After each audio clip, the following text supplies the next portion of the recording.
Ora, sejam muito bem-vindos. Hoje vamos falar de cinema italiano, e para isso temos como convidado Adriano Smaldone, que é programador e vice-presidente da Associação Il Sorpasso, que organiza a Festa do Cinema Italiano, que em 2023 está na sua 16ª edição, e Setúbal é uma das 10 cidades que acolhe a Festa do Cinema Italiano, que está a decorrer até maio, um pouco por todo o país, e Setúbal, desde 2017, está com a Festa do Cinema Italiano, e gostava de perguntar ao nosso convidado o porquê desta aposta na nossa cidade.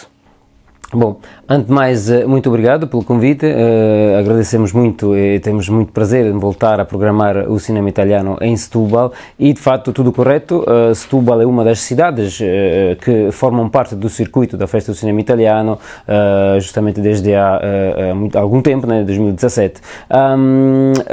Este festival nasceu em Lisboa há 16 anos atrás, mas sempre teve a vontade de expandir o seu alcance, não é? E trazer a todas as cidades de Portugal, potencialmente a todas as cidades de Portugal, esta proposta de programação. Setúbal acolheu a nossa proposta, portanto, em 2017, com muito entusiasmo, com muita vontade de colaboração, e isto renovou-se ano após ano.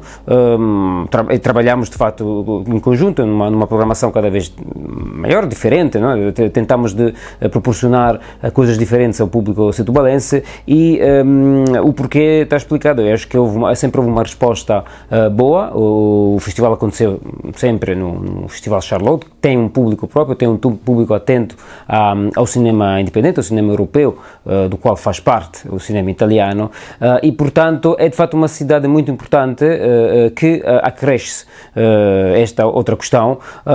Hoje em dia acolhe uma comunidade italiana já importante. A comunidade italiana em Portugal tem sido uma das comunidades estrangeiras europeias, aquela que cresceu mais nos últimos anos. Já se contam algumas dezenas de milhares de residentes italianos, e muitos vivem na região de Setúbal, em Setúbal, na cidade de Setúbal, nomeadamente. Também achamos que seja importante proporcionar uma proposta ligada à cultura e ao cinema italiano a esta porção de população que cá reside. Obviamente, quem é italiano terá algum interesse em estar ligado à cultura de origem do seu país. Não só, obviamente, isto porque quem vem cá depois gosta também de aprender, de ver coisas novas, de aprender a língua. Mas uma vez por ano, tradicionalmente tem sido assim, um evento festivaleiro, festivo, dedicado à cultura italiana. É muito interessante também para a comunidade. Portanto, para nós é o prazer estar aqui entre a comunidade italiana e aquela portuguesa, portanto, que se misturem, de certa forma. Ok. Este é um festival que, no fundo, consagra a sétima arte italiana, não é? E que aposta muito num misto de produções de novos autores com realizadores já consagrados. Isto é uma filosofia de trabalho que é para manter e para mostrar ao público? Sim, absolutamente sim. De facto, uma das missões deste festival é trazer novos nomes da nova cinematografia italiana ao público fora do país, portanto, internacionalmente, mas ao mesmo tempo a proporcionar ao público os grandes filmes, os filmes que tiveram prémios nos grandes festivais internacionais, e aqui está mais uma vez este ano, filmes que vindo dos grandes festivais como Cannes, Berlim, Veneza. Veneza é uma das grandes, digamos, vazio, né, de onde vamos buscar, né, muitos filmes, porque obviamente o Festival de Veneza é o maior festival italiano, e ali se apresentam muitas das novas obras todos os anos. E de facto sim, uma filosofia que queremos manter. Temos dividido isto em secções. Há filmes que formam parte de uma secção competitiva, onde são primeiras obras, portanto são autores jovens, outros que formam parte de uma secção que se chama Panorama, que é justamente isto que estava a mencionar há pouco, ou seja, os filmes dos grandes circuitos internacionais, ou eventualmente também que tiveram um grande êxito em termos de público, de box office, na Itália. e portanto isto também pode ser interessante, talvez ligando-se à comunidade italiana. São filmes que talvez não têm tido grandes expressão na imprensa internacional, tais como são os filmes que vão aos grandes festivais, mas ao público da comunidade local, né, italiana, interessam muito porque são ligados à presença de um ator ou de um realizador que são muito conhecidos. Além disso, também o festival também proporciona, em colaboração com a Cinemateca, um trabalho sobre os clássicos do cinema italiano. Também isso é um estilo muito grande, é um grupo de realizadores de uma cinematografia extremamente intensa, extremamente extensa, aliás. São muitos os nomes de realizadores que o cinema italiano produziu ao longo de mais de um século, e muitos formam parte da história do cinema. Portanto, é nosso cuidado apresentar todos os anos um nome, um realizador ou um tema, eventualmente, que seja parte da grande história do cinema. E, de facto, sim, isto, entre outras coisas, são um dos pontos assentes desta programação, sim. A festa traz a Setúbal 9 filmes, incluindo 3 antestreias, sempre no Cinema Charlot, como mencionou, é o local de eleição para esta festa do cinema italiano. O que é que o público pode esperar nestes 4 dias em matéria de filmes para ver? Eu espero que encontrem muita variedade, muitos bons filmes. De facto, os filmes são da tipologia mencionada, são grandes filmes que estiveram no circuito internacional, estrearam no Festival de Cannes. Por exemplo, o filme com o qual vamos abrir o festival é As Oito Montanhas, que vai estrear exatamente nesse dia, portanto estreia-se em Setúbal também. As Oito Montanhas é um filme realizado por acaso, não, aliás, não é por acaso, mas por questões produtivas, por uma dupla de realizadores belgas, atenção, mas o filme é baseado num dos maiores best-seller livros de um autor italiano que se chama Paolo Cognetti, homónimo, As Oito Montanhas. É uma história de amizade, uma história de dois protagonistas, são dois dos atores mais importantes da nova geração atorial italiana, portanto o Borghi e o Luca Marinelli já trabalharam juntos em outras obras que nós apresentamos, são de facto dois atores que já tivemos convidados em outras edições do festival. Eles são amigos, são duas pessoas que são muito ligadas a desenvolver uma amizade enorme no âmbito do trabalho, que depois extrapolou, ficou uma amizade pessoal. Este filme, no específico, traz à tela uma história de uma profundíssima amizade entre os dois personagens, que são os personagens das Oito Montanhas, que atravessam histórias, a história da vida deles, histórias incríveis, nos decors muito sugestivos no topo das montanhas, e atravessam décadas, contando uma tocante história da amizade. É um filme extremamente importante, é um dos grandes filmes do ano do cinema italiano, embora sendo uma coprodução italo-belga, e será de fato um filme que dará para falar. Há outras antestreias, temos pelo menos 2 filmes que depois entrarão no circuito cinematográfico nacional.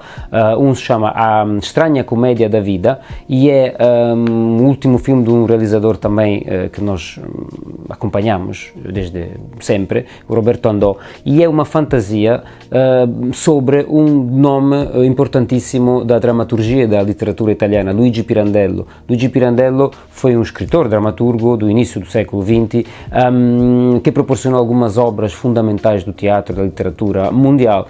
Os 6 personagens, à procura de um ator, em busca de um ator, aliás, chama-se assim, é uma das peças fundamentais do teatro do século XX. Bem, este realizador, com este filme, que proporciona-nos uma fantasia que poderá ter sido na base da concepção, da gênese deste romance, mas é um filme de comédia também. Portanto, há outra dupla de atores, que são o Ficarra e o Piccone, que entram como personagens na Sicília do princípio do século XX, que levam à frente um teatro amador na aldeia deles, na cidade do Pirandello, que é Agrigento. Portanto, este encontro um bocado improvável entre um grande intelectual, um grande escritor e uma dupla de pessoas do povo que têm esta paixão para o teatro, dá-nos este filme que é absolutamente interessantíssimo, é muito divertido, mas também nos conta uma história profunda sobre o que é escrever e o que é fazer teatro.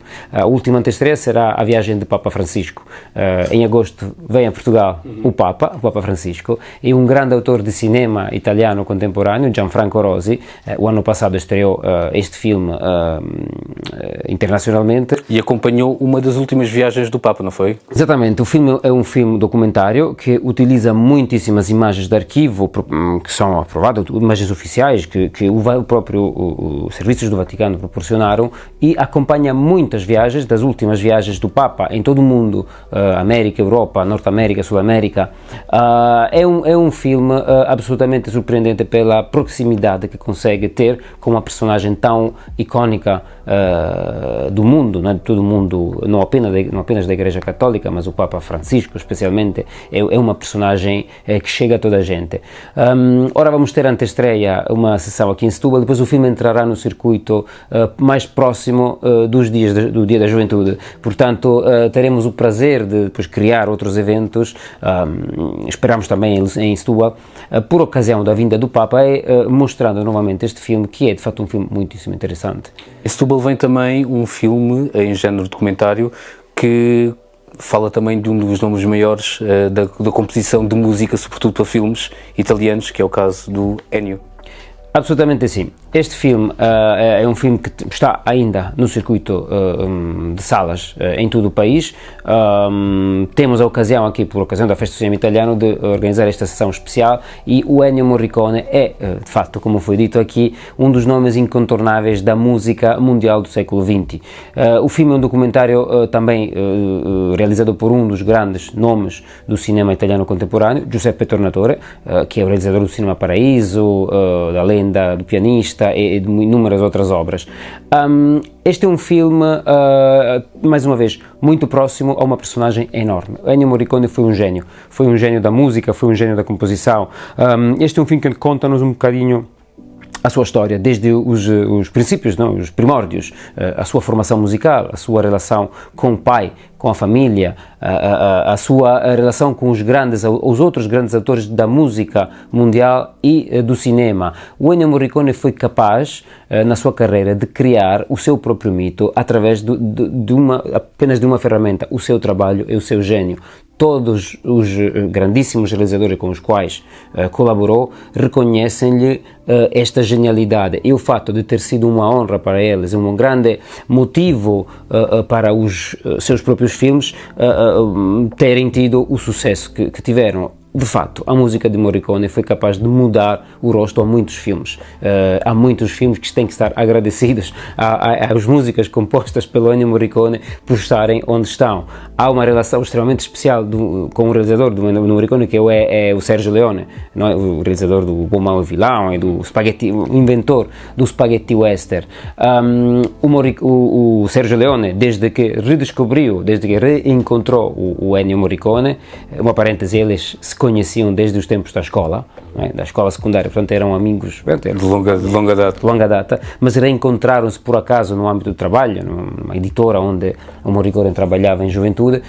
Bom, portanto, desde o momento que se reencontraram, que o reencontrou, nunca mais o largou, e é um episódio extraordinário. O derradeiro filme do Sergio Leone, que é o Era Uma Vez em América, demorou imenso tempo a ser realizado, mas o Morricone já tinha composto aquela música muito antes do filme estar realizado, portanto já tinha sido encomendado. O Morricone já tinha pensado, já sabia, pronto, o filme estava escrito, sabia do que ia falar e já tinha todas as atmosferas. Há um episódio extraordinário que contam, que diz, né, que aliás é documentado, que esta música, os temas base do Morricone, o tema da Débora, tocavam no set, no platô de filmagem, enquanto os grandes atores estavam a atuar. Portanto, a música, que é um caso extraordinário, já estava a ser ouvida ainda antes do filme ser realizado. E os próprios grandes atores, Robert De Niro e os outros, eram, de certa forma, guiados por este sentimento que a música já estava a criar no filme. Portanto, é de facto uma coisa que é ao exato oposto do procedimento que fazem os outros. Antes de ver o filme, é que o próprio também fez em outros filmes, né? Antes de ver, depois compor. Neste caso foi o contrário, foi exatamente a música que guiou todo o sentimento do filme. E é uma coisa extraordinária.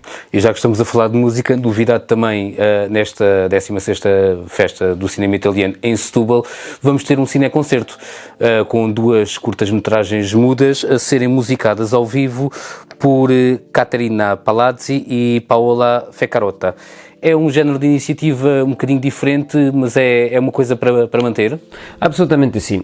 Nós, com a festa, procuramos sempre proporcionar experiências diferentes. Obviamente o cinema da forma clássica, assistir a um filme, é a fórmula principal, mas em conjunto com a Câmara de Setúbal, que parceira da produção do festival, procuramos também sempre proporcionar, como eu disse, experiências diferentes. Esta foi uma proposta que surgiu e nós aceitamos com muitíssimo entusiasmo, porque achamos que unir música e filmes com uma atuação ao vivo, como será esta, de facto pode ser uma experiência nova e única. Neste caso, ver um filme musicado ao vivo é de facto uma experiência única. A música é feita no momento e, muito embora se possa repetir a sessão, nunca será a mesma experiência. Nós já trabalhamos com a Câmara de Setúbal, com o auditório, com o Teatro Luís Todi, em outros eventos. Sabemos que é um festival, que é o Film Fest, que é inteiramente dedicado a filmes musicados ao vivo, no qual também inclusive já colaboramos com uma peça, e se não me engano foi na primeira edição do Film Fest, trazendo como fim de abertura um filme daquela edição daquele ano da Festa do Cinema Italiano, que também por acaso tinha uma formação de música ao vivo. Tinha as duas versões. Era um filme contemporâneo, já não era um filme mudo neste caso, era um filme com os próprios sons, com tudo sincronizado, mas com mais esta questão da atuação dos músicos ao vivo. Foi uma experiência extraordinária, única de facto, e sempre que surgem estas propostas para nós é uma grande alegria, porque eu acho que renova um pouco esta experiência que é ritual, não é? De ir ao cinema, estar em conjunto com outras pessoas na sala e, neste caso, ouvir ao vivo, trazer a experiência ao vivo dentro da sala de cinema. Eu acho que também é qualquer coisa. Portanto, estão todos convidados a virem ao cineconcerto do domingo, no domingo da Festa do Cinema Italiano. E ora aí está, foi Adriano Smaldone, da Associação Il Sorpasso, a falar-nos sobre a 16ª Festa do Cinema Italiano, que em Setúbal decorre, como habitualmente, no Cinema Charlot, e que este ano decorre de 13 a 16 de abril. Portanto, não percam, vão ao Charlot e bons filmes na descoberta da 7ª arte italiana.